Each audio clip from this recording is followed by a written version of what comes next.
morning students. Our next sum is find a plus b if defined. सबसे पहले a matrix दी हुई है और साथ में ही b मैट्रिक्स दी हुई है. a matrix b matrix. तो a में क्या दिया हुआ है? सबसे पहले हमें क्या करना है? a का ऑर्डर चेक करना है. तो a का ऑर्डर है 2 इंटू 2. ऑर्डर का मतलब होता है रो और कॉलम. इसमें ये एक रो, दो रो, इसी तरह से एक कॉलम, दो कॉलम. तो इसमें दो रो दो कॉलम है और बी मैट्रिक्स के अंदर भी दो रो दो कॉलम है. ये दो रो दो कॉलम, इसलिए सबसे पहले लिखेंगे हम a plus B is defined. क्यों डिफाइंड है? क्योंकि दोनों का ऑर्डर सेम है. मैट्रिक्स एडिशन के लिए दोनों मैट्रिक्स का ऑर्डर सेम होना जरूरी है.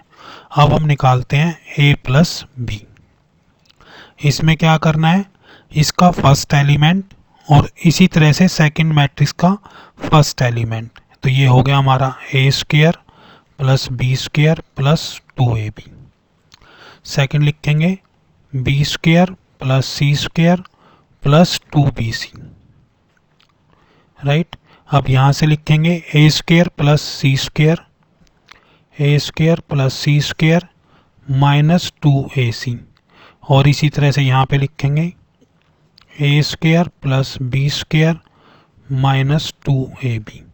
अगर आप इसको ध्यान से देखेंगे तो ये फार्मूला है a प्लस बी का स्क्वायर किसके बराबर होता है? a square plus B square plus 2ab. और a माइनस बी का स्क्वायर किसके बराबर होता है? यहाँ लिख लेते हैं a माइनस बी का स्क्वायर.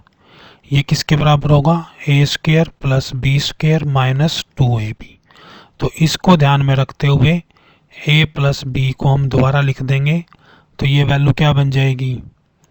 a प्लस बी का स्क्वायर, फिर b प्लस सी का स्क्वायर, ये बन जाएगा a माइनस सी का स्क्वायर और ये बन जाएगा a माइनस बी का स्क्वायर.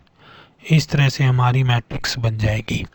इस तरह के सम में जब भी एडिशन या सब्ट्रैक्शन का इस तरह का कोई भी सम हो तो सबसे पहले आपको ऑर्डर चेक करना है.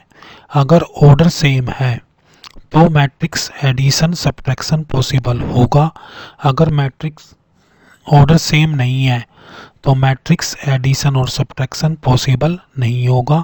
इसलिए हम लिख देंगे कि matrix addition is not defined.